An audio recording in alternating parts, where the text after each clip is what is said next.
de arquibancada e a de cadeira, você subia, e aí quando abria aquele elevador, aquela coisa absolutamente impactante. De olhos fechados, eu sabia onde que eu estava no Maracanã. Conhecia pela posição de radialista, pelas placas, pelas faixas da torcida. Eu, quando eu entrava no Maracanã, eu entrava com um pensamento: ganhar e fazer gol. Digo, tenho que fazer gol. Eu não posso sair daqui sem fazer gol. O Maracanã faz você, rapaz. O Maracanã, ele te faz. Eu tenho tudo a agradecer o Maracanã. Eu enxergo o Maracanã como um coração maior que está acolhendo a todo mundo e que pulsa muito forte dentro de cada um de nós. É engraçado porque desde essa época da Copa do Mundo de 50, que eu tinha 9 anos, que o Maracanã está ligado na minha vida.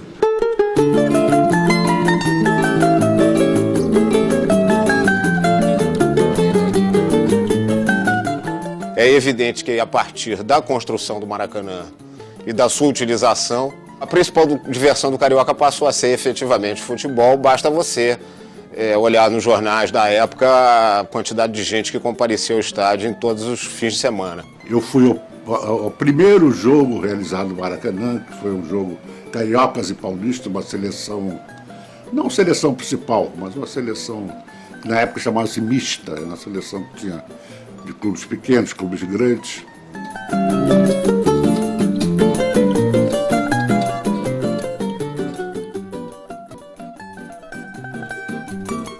O Centaro Juvenal jogava no Flamengo. O esquerdo era o Bigode. No meio de campo não tinha. Príncipe Danilo jogava muito. Dequinha jogava muito. Friaça, Maneca, Chico, o Queixada, Ademir. Os adversários mais difíceis tinham sido derrotados pelo Brasil. No decorrer, o Brasil.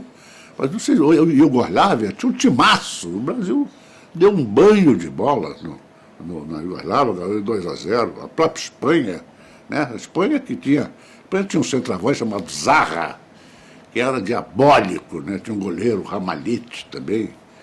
Pô, o Brasil foi lá, deu de 6-1. Né, com o carnaval na arquibancada. As pessoas todas que vivenciaram aquele período tinham uma paixão grande pelo time que foi formado. Foi o dia que eu aprendi uma marchinha que havia sido lançada em 1938, que ali viam matoradas em Madrid, Paratibum, bum, bum, quando a seleção brasileira ganhou no Maracanã, o estádio inteiro cantava essa música.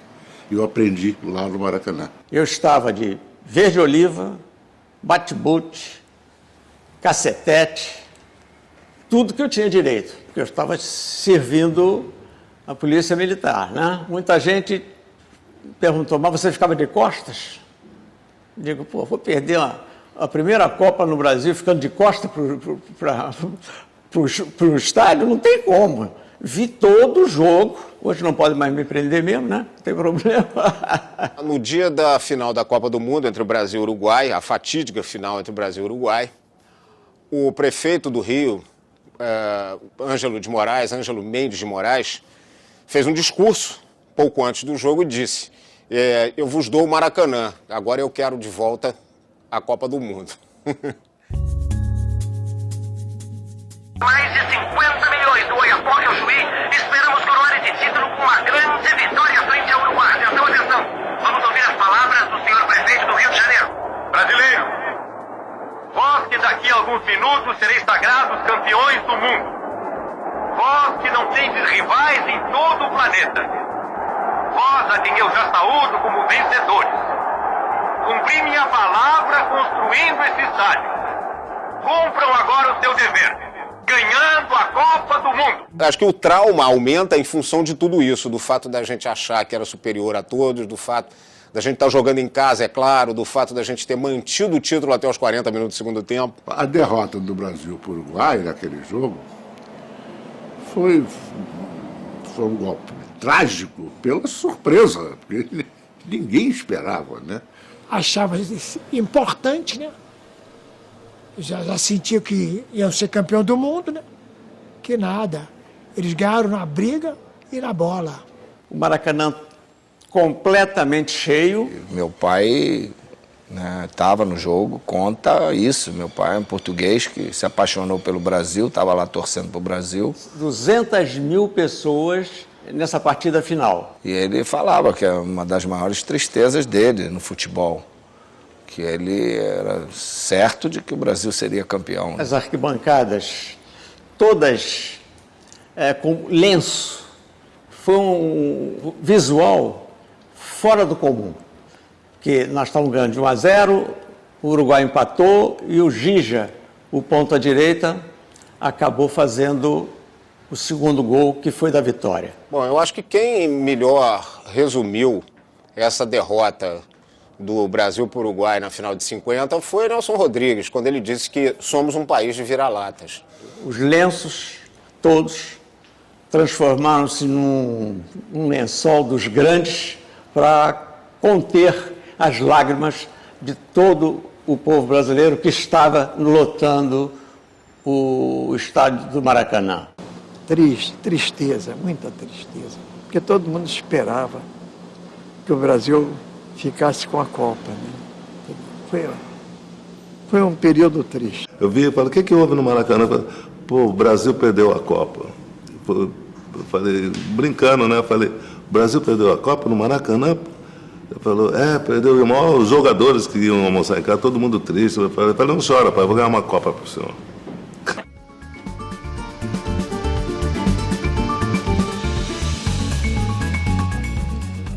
Eu fui ao Maracanã a primeira vez na decisão do Campeonato Carioca de 62 entre Flamengo e Botafogo. Eu tinha 7 anos de idade, 8 anos de idade, e o Flamengo perdeu de 3-0. O grande time da época era o Botafogo. Foi um jogo que teve mais ou menos um público, eu diria que perto de 150 mil pagantes, num sábado à tarde nublado. Eu me lembro disso perfeitamente. A primeira vez que eu fui ver um jogo no Maracanã foi uma decisão Flamengo e Bangu. Foi em 66 que o Bangu foi campeão. A briga que aconteceu durante o jogo que decidiu o campeonato de 66, ela é considerada a maior briga da história do Maracanã.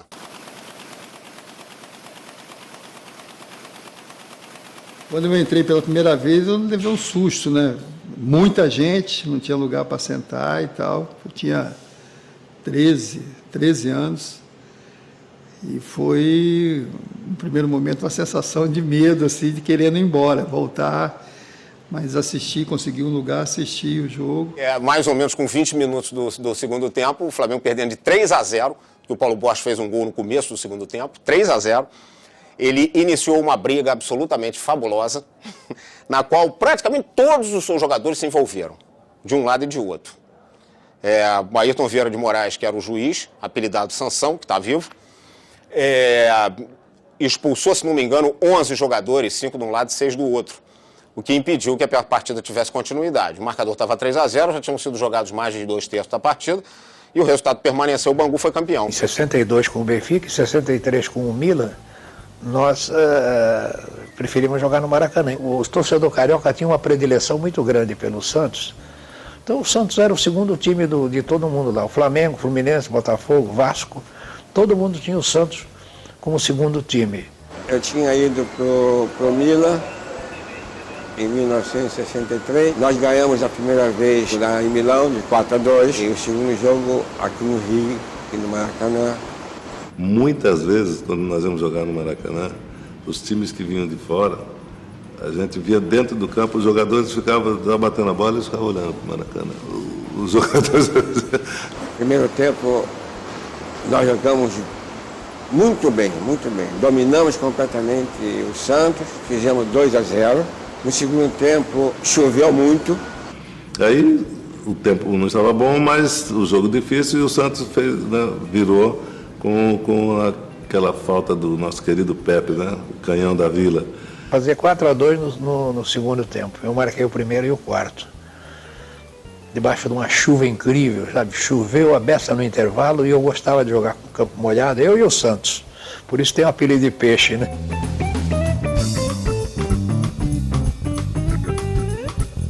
Eu assisti grandes lances inusitados, eu estava dentro do Maracanã. O 10º gol do Pelé, estava estava lá. Começou a tremer minha perna, eu falei, meu Deus, se eu perder esse gol, se eu perder esse pênalti. E, pô, eu falei, me ajuda. E fui para a bola e bati o pênalti e quase que o Andrada pega. O Andrada ainda raspou a mão na bola. Eu queria aquela bola para mim. O pessoal falou, você foi, pegou a bola. Eu fui porque, como sempre trocava a bola, tinha 2, 3 bolas pro jogo, eu falei, eu queria aquela para mim. Dos 6-0 com o Botafogo, é que eu era o único do Flamengo que poderia ter tomado e dado, porque eu estava concentrado para jogar aquele jogo. Nós gostamos de vocês, e a outra tinha uma faixa de 6-0 que eles botavam bem em frente à entrada do túnel. E aqui, quando você levantava a cabeça, estava o 6-0 lá. Agora, um dia dessa faixa vai sair daí. Tem muito rubro-negro que acha que essa vitória de 6-0 do Flamengo vale como um título. E tem muito torcedor do Botafogo que considera que esse 6-0 do Botafogo sobre o Flamengo também vale como um título. O jogo já tinha acabado e ele estava assim na arquibancada. Que coisa, né, que o futebol faz com as pessoas, né? O senhor está bem, o senhor vai chegar em casa legal. Meu filho, posso morrer tranquilo. Não tenho mais o que ver na vida. Foi a frase que ele disse. Mas o mais gostoso era no jogo seguinte, esperar nunca mais ia ter aquela faixinha lá, né? Entendeu? Isso é que tinha que ter tirado, o negócio era tirar aquela faixa lá. Quantas vezes essa reação deve ter surgido, torcedores de clubes diversos na arquibancada do Maracanã, né? Quantas vezes, né? Que o futebol foi capaz de proporcionar isso, né?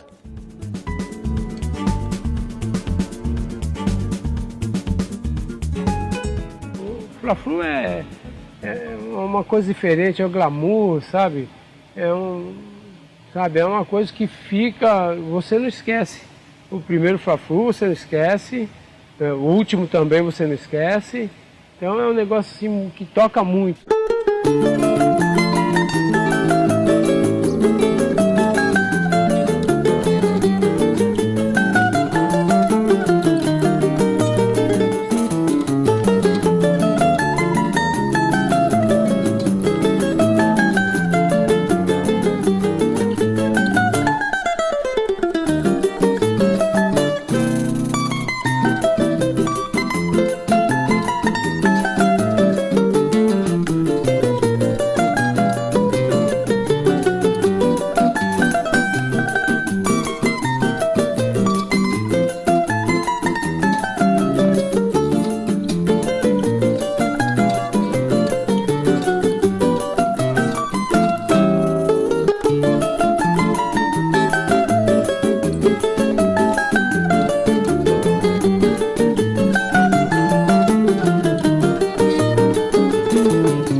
O Flamengo jogava pelo empate, o Fluminense precisava da vitória. E o Urubu corria para lá, corria para cá, corria para lá, corria para cá, e nesse meio tempo você vai perdendo o aquecimento, né? Aí o Aldo, nosso lateral, pegou o Urubu com a mão, levou uma bicada dele, cortou a mão, tudo. A vitória do Fluminense já começou ali.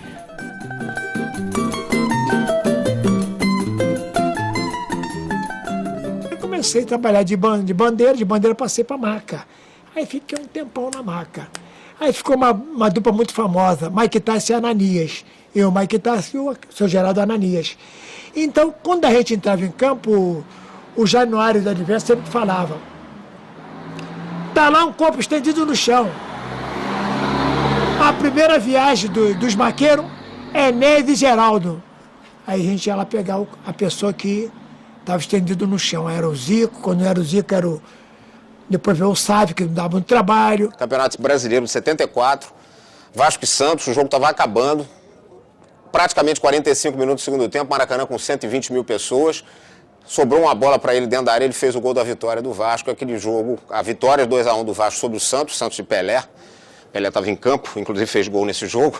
E essa vitória do Vasco foi importantíssima para a conquista do título brasileiro de 74 e para a própria carreira do Roberto, que foi artilheiro daquele campeonato e que se firmou a partir dali definitivamente como grande ídolo do Vasco. O Zico e o Roberto Dinamite, eles não eram apenas os representantes do Flamengo e do Vasco, não eram apenas os maiores jogadores do Flamengo e do Vasco, eles eram os representantes na essência do Flamengo e do Vasco, né? O Maracanã, sem sombra de dúvidas, foi, e será o estádio para esse grande clássico que é Vasco e Flamengo. Maracanã já estava quase que acostumado, porque todo domingo a gente fazia preliminar ali, né? Então enfrentar a torcida já era uma coisa prazerosa. O jornal, né, dos esportes do Rio colocou na primeira página, eu tinha 16 para 17 anos, então ele botou na primeira página, em razão do chute forte que eu dei, ele botou o garoto, e em razão do chute, o garoto Dinamite explode no Maracanã. Então, o Dinamite vem desse primeiro jogo, Vasco Internacional. Eu era editor do Jornal do Esporte. E o secretário de redação, havia essa figura do secretário de redação, era o Aparício Pires, que é um grande cronista esportivo. E o Aparício estava lá, montando a primeira página, eu dando palpite e tal. Aí ele falou... Esse menino, falando do treino do Vasco, ele falou, esse menino aí, esse Roberto, vamos botar um apelido nele, vamos? Falei, vamos. Aí fiquei pensando. Saiu nada. Quem deu foi ele. Falou, Dinamite, tá bom? Falei, pô, Dinamite. Aí saiu, Garoto Dinamite. Quer dizer, perdi essa oportunidade de ter dado o apelido do Roberto Dinamite. Olha, quando me perguntam de que eu tenho mais saudade do Maracanã, eu sempre respondo. Flamengo e Vasco, 160 mil pessoas, Zico de um lado, Roberto Dinamite do outro.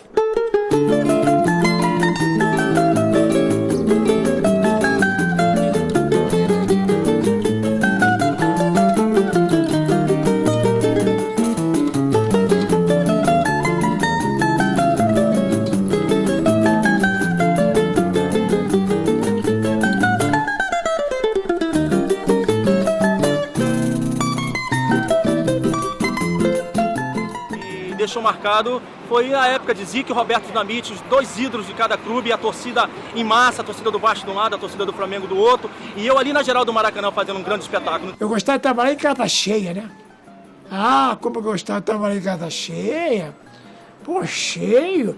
Antigamente era bonito, aquelas bandeiras. Olha, saudade, eu não sei, eu nunca fui de geral, mas eu acho que a energia do pessoal que ficava na geral era muito legal. Porque a figura do Geraldino, eu acho que... Você vê, eu me lembro quando ia ao cinema antigamente, você ia ver o Canal 100, invariavelmente você tinha sempre várias cenas dos torcedores na geral. Se eu fosse torcedor, eu torcia ali na geral, porque era na cara do campo, né, do gramado. Foi o lado mais folclórico da história do Maracanã. Se a arquibancada participava, a geral estava dentro do campo. Eu, como jogava de lateral, que batia córner, quer dizer, tinha sempre alguém dizendo para mim, bate o córner no primeiro pau, bate o córner no segundo pau, olha não sei quem fora da área, eles davam instruções, né? E às vezes acontecia de cobrar o córner e fazer o gol, aí o cara depois, lá vendo, eu já te falei, tinha que bater lá mesmo, quer dizer... E lógico que para você se adequar ao que a FIFA exige, é lógico que tinha que haver uma mudança radical. No meu modo de ver, o Maracanã já mudou quando tirou a geral.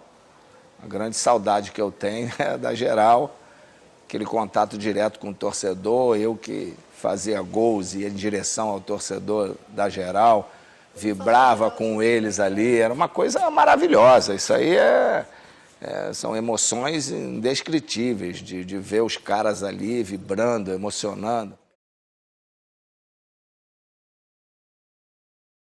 Acho que a imprensa soube traduzir. E por quê? Eu acho que essas pessoas que faziam a imprensa esportiva, elas, no fundo, eram muito apaixonadas por aquele espaço. A minha geração é a geração do Jorge Cury, do Valdir Amaral, do Alcei Camargo. A minha geração é essa. João Saldanha.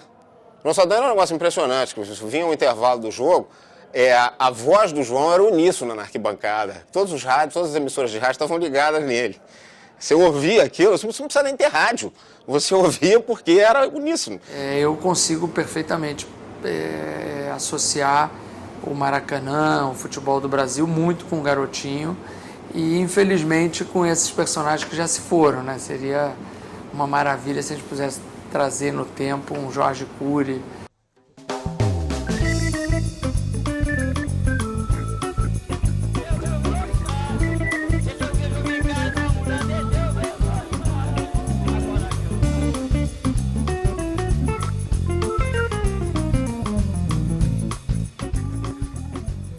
E um jogo que eu tenho na mente, assim, que não sai da mente, um jogo muito bacana, que foi o jogo Vasco e Flamengo.